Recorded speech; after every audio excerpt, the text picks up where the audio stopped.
समय क्या है? हमने कहा देखो हमारे को तो मालूम नहीं, बस इतना जरूर जानते हैं कि ध्रुम वर्ण नाम के मेरे विनायक, जो जिनके शरीर से भक्तों के ताप मिटाने के लिए अग्नि तेज निकलता रहता है, जिनके शरीर से धुएं की भांति अग्नि प्रकट होती रहती है।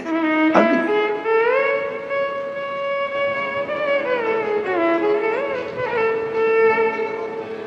हम तो उनको पहचानते हैं जो दुनिया के ताप मिटाने के लिए प्रगटा, उनके शरीर से अग्नि धुआं तेज पुंज प्रकट हुआ। वो ध्रुम वर्ण विनायक साधारण, उसका केवल नाम उच्चारण कर कर भी अगर विराजित किया जाए, वो आया स्वीकार करेगा। 10 आप अभी तक बिठा लेते थे, सिद्धि विनायक आओ, मयूरेश्वर आओ, भगवान को बल्लेश्वर पधारो, आपने बुलाया, आया वो, बैठा वो, ऐसा नहीं कि नहीं बैठा, पर हमें समय का भान नहीं हो पाया। हम किस समय पर भगवान को रिझाएं? परमात्मा को रिझाने का कोई समय होता है? भगवान को तो जब तुम्हारी मर्जी पड़ जाए, जब तुम्हारा दिल कर जाए, तब मेरे भगवान को रिझाने का प्रयास करो, वो तुम्हारे करीब में आकर बैठ जाएगा। जब तुम्हारा मन पड़े, जब तुम्हारी मर्जी पड़े।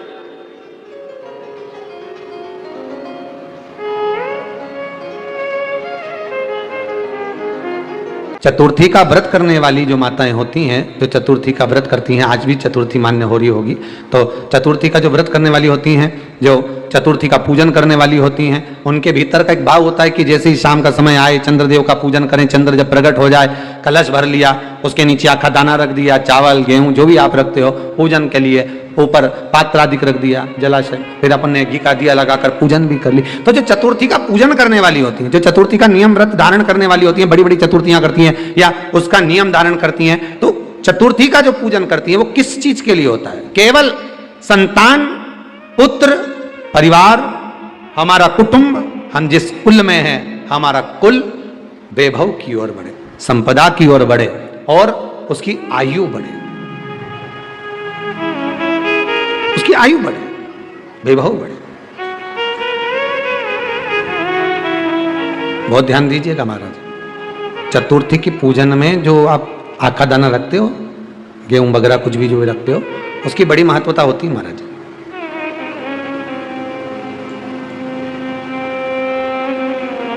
यहां तक कहा गया है, चतुर्थी की कथा तो आप लोग पढ़ते होंगे, जो लोग पढ़ते हैं उनको मालूम होगा, चतुर्थी की कथा में लिखा है, चौथ माता के व्रत में वर्णन किया गया है कि वो आखा दाना जो रखा जाता है, मान लो कोई जरूरी काम होता है तभी आखा दाना को रखा जाता है, संभाल के रखते हैं कि हम इस काम के लिए जा रहे हैं और हमारा ये कार्य सफल होना चाहिए। तो जिसने चतुर्थी का व्रत करा है, जिसने चंद्रदेव का पूजन करा, चतुर्थी का व्रत करा, वो गणेश जी से विनती करके वहां से 2-4 आखा दाना उठा ले, और जो व्यक्ति का काम अटक रहा है अपने ही घर का, पर दूसरे कुल को नहीं देना, अपने कुल के अंतर्गत जो काम अटक रहा है उसकी जेब में, उसके पल्लू में उस चीज को रख दिया जाए। तो चतुर्थी जो अगली आती है, जैसे आप महीने की करते हो तो महीने की, और आप जैसे करते हो कि 4 अलग बड़ी बड़ी चतुर्थी करते हो, तो उसके अनुसार आपका कार्य सिद्ध होता ही है। उस आखे दाने का इतना महत्व होता है क्योंकि चतुर्थी का व्रत करने वाली माता जब व्रत करती है तो स्वयं चतुर्थी की कथा में लिखा हुआ है कि पार्वती जी गणेश जी से चतुर्थी की कथा बचवाती। चतुर्थी की कथा बाची किसने थी? स्वयं गणेश जी महाराज ने। और सुनी किसने थी? माता पार्वती। बाचने वाले गणेश जी थे, सुनने वाली माता पार्वती थी। तो चतुर्थी की कथा जब होती है तो उसको स्वयं गणेश जी बाच रहे हैं, तो व्रत कौन सुन रही है? माता पार्वती। और आपने जो आखा दाना लिया वो गणेश जी के भाव से लिया, गणेश जी से निवेदन करके, विनय करके, प्रार्थना कर उसको प्राप्त किया। मंत्री से ज्यादा मंत्र पर भरोसा रखो और संसार से ज्यादा मेरे महाकाल पर भरोसा रखो। मेरे महाकाल वो है अकाल। उन्होंने पूछा गणेश जी फ्री कब रहते हैं? तो हमने कहा अब ये तुम्हारे ऊपर, हमको तो मालूम भी नहीं, हम तो अपॉइंटमेंट लिए भी नहीं उनसे, तो तुम्हें ज्यादा स्मरण हो। तो तीन लगे आप शंकर जी की कथा करते हो, आपको नहीं मालूम कि गणेश जी कब फ्री रहते हैं? हमने कहा गणेश जी फ्री रहने का केवल एक समय होता है, एक टाइम होता है, एक पल होता है, एक घड़ी होती है कि गणेश जी महाराज हमारे घर में आ गए, गणेश जी की सबसे पहली जो आरती हो, उस आरती के समय पर अगर धूप बत्ती जलाई जाए या गोबरी को जलाकर उसमें गूगल छोड़ी जाए और गूगल छोड़ने के बाद गणेश जी का नाम ध्रुम वर्ण कह दिया जाए तो गणेश जी को तुम्हारे घर की पूजा स्वीकार करना पड़ती है। बस वो समय हम जानते, हम तो बस उतना जानते हैं कि शिव महापुराण में लिखा और मुद्गल पुराण में लिखा, गणेश पुराण में लिखा, गणेश जी का एक नाम होता है ध्रुम वर्ण। क्या नाम है?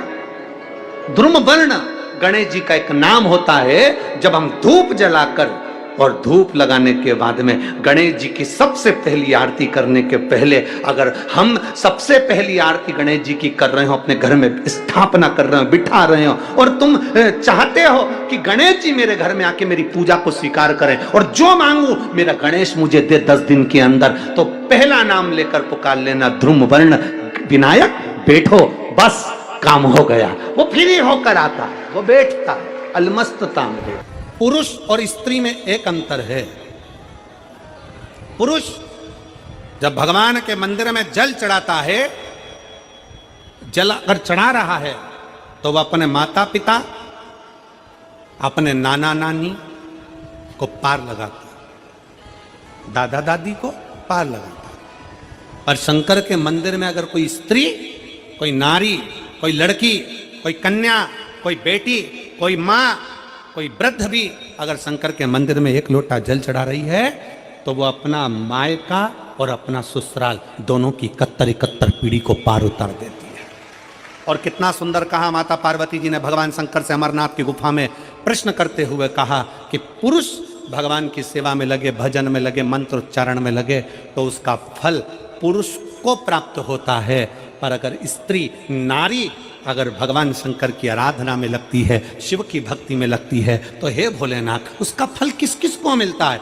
शिव महापुराण की कथा कहती है, भगवान शंकर का चरित्र कहता है, पुरुष का करा गया पुण्य पुरुष को प्राप्त होता है, पर केवल भारत की भूमि पर एक नारी एक ऐसी होती है, स्त्री ऐसी होती है जिसने अगर सोमवार का व्रत कर लिया, मंगलवार का व्रत कर लिया, तीज का व्रत कर लिया, चतुर्थी का व्रत कर लिया, छठ का व्रत कर लिया, पंचमी का व्रत कर लिया, नवरात्रे के व्रत कर लिए, कोई सा व्रत, कोई सी पूजन अगर भारत की भूमि हो, चाहे देश विदेश की नारी हो, अगर कोई स्त्री व्रत करती है तो उसका फल केवल स्त्री अकेली को नहीं मिलता, उसका फल उसके बेटे को, उसकी बेटी को, उसके पति को, उसके ससुर को, उसकी सास को और उसके मायके को, सबको प्राप्त होता है। ये नारी के द्वारा किया गया पुण्य का फल उसके पूरे परिवार को मिलता है, पूरे परिवार।